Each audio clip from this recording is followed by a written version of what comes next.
Hello everyone, and welcome back to another Mirror Dungeon solo video. Today we will be using Blade Lineage Outis to make our way through the dungeon. She is flat out not a good identity. Despite being a poise identity, her actual poise generation is some of the worst, with her only poise count being on skill 2, and her only poise potency being on skill 1. Despite this though, she's not actually the worst when soloing. Reason being, poise is probably the easiest archetype to support with ego gifts, and her bulk combined with having an evade skill means she can win practically any fight given enough time. On top of this, being an Outis identity means she is the only character thus far that is capable of using two 7 attack weight egos at the same time.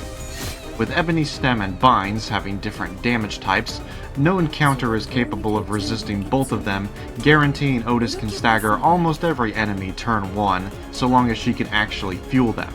The non-standard support passives for this run are Blade Lineage Yi-Song for necessary poise count generation, Blade Lineage Faust for defense down when Outis crits with one of her slash skills, and Captain Ishmael for even more poise generation.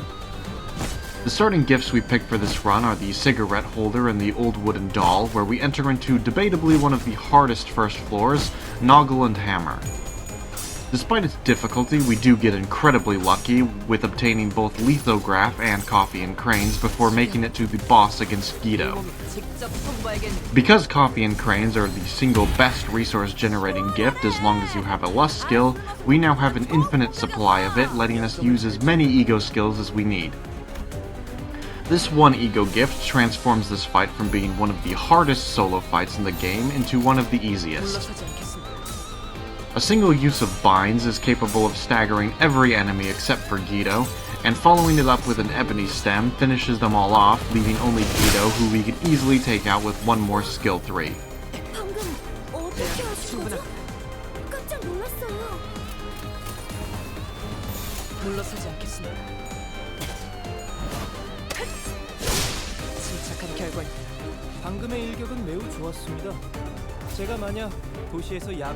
We take Endorphin Kit as our reward, getting Phlebotomy Pack as a bonus.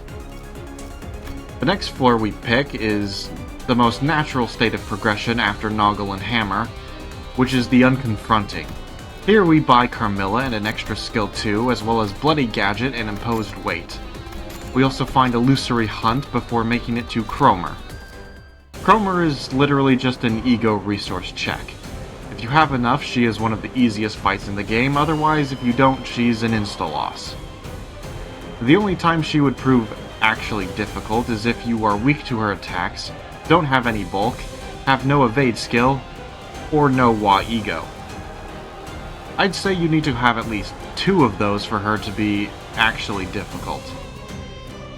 Anyway, we are more than capable of forcing Corrosion on turn 3, though we do lack damage to actually stagger her.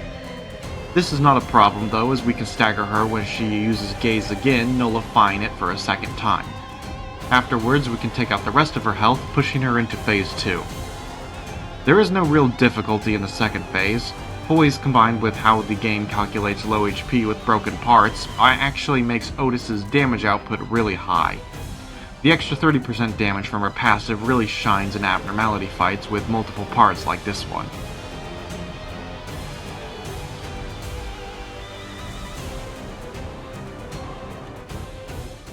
We take Stone Tomb as our reward and head into Piercers and Penetrators for the next floor. Here we fuse Finifugality before making it to the boss against the Alleyway Watchdog. This dog is only really tricky because we are a 2-star identity. A lot of his skills are capable of rolling a 14, which if we were a 3-star identity wouldn't be a problem at all, but because we are not, our evade can only roll a max of 13. This doesn't have much of an impact all things considered, as we do have enough bulk to survive most of his attacks, but it does add a level of unnecessary RNG on top of it. As soon as we do get a little lucky and make it out of the first few turns, this fight is not that much of a problem. The more skill slots we gain, the more we can clash with, the less reliant we become on our evade. The biggest difficulty at this point is that a skill check appears which we cannot pass, causing the Watchdog to use his Red Bolt skill. Ultimately, it doesn't matter though, as a single ego is enough to beat it and continue with the fight before we inevitably win.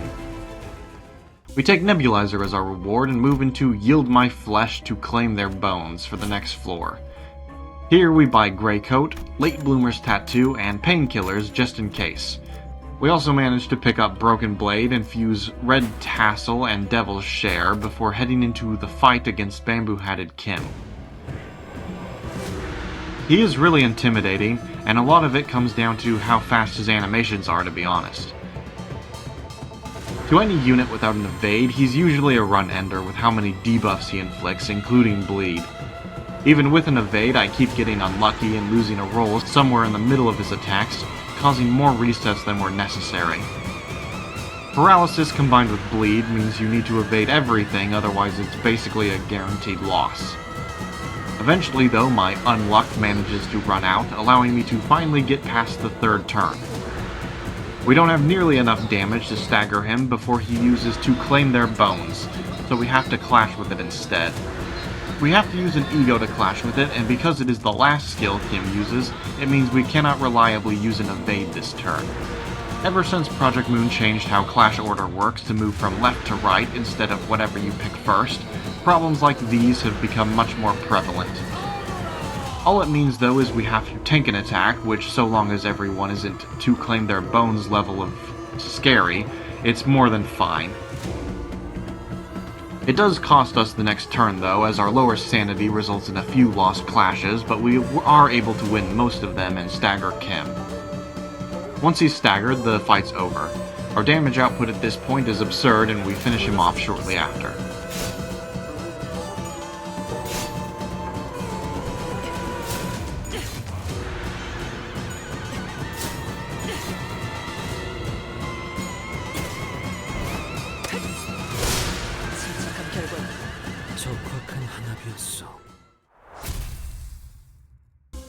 We take Ashes to Ashes as our reward, not wanting the other enemy buffs, and enter Mountain of Corpses Sea of Blood for the final floor.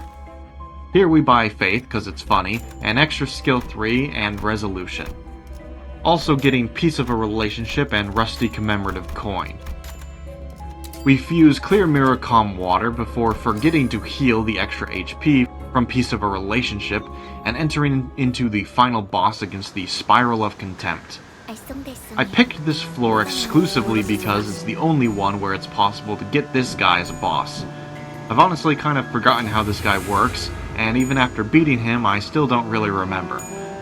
All I really know is it's impossible to beat him through use of his main gimmick when soloing, as you cannot be grasped, otherwise you lose. The main problem with this fight was self-imposed. Because I had forgotten to heal before entering, I only had 36 sanity, which meant a 10% less chance of rolling heads on my evade for the first turn. Just like the Bamboo-Hatted Kim fight, this resulted in a lot more resets than were necessary. Eventually though, RNG favored me and I was able to finally make it into the second turn.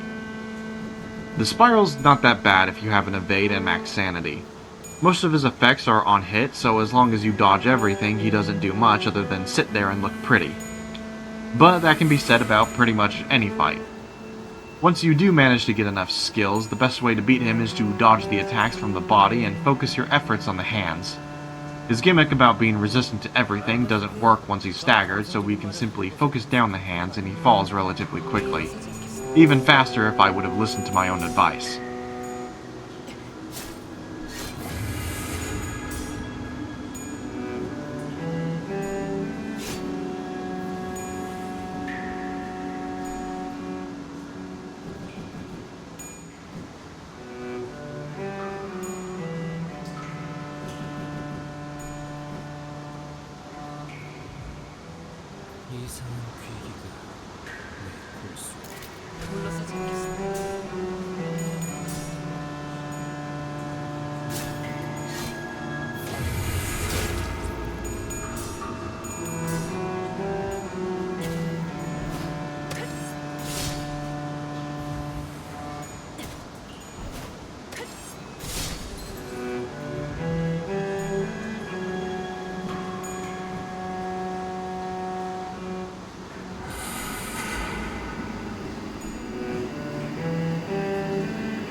방금의 일격은 매우 좋았습니다.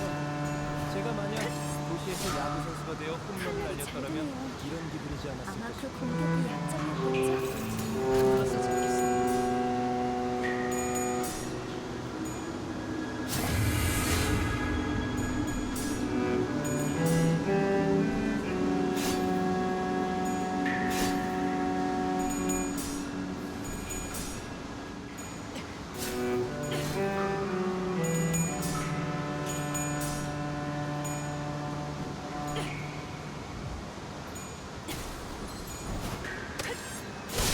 침착한 결과는 시원하네. 아, 술 맛을 돋궈주는 흐름을 따라 전부 베어냈습니다. And that's how I soloed Mirror Dungeon 4 hard with only Blade Lineage Outis. Again, like I said at the very start, she's a weak identity carried hard by ego gifts and egos. The best part about her kit is that she's compatible with Poise and Coffee and Cranes, but outside of the Mirror Dungeon she can't really do much. Anyway, like and subscribe to not miss next time where we'll be using this baffling individual. Goodbye.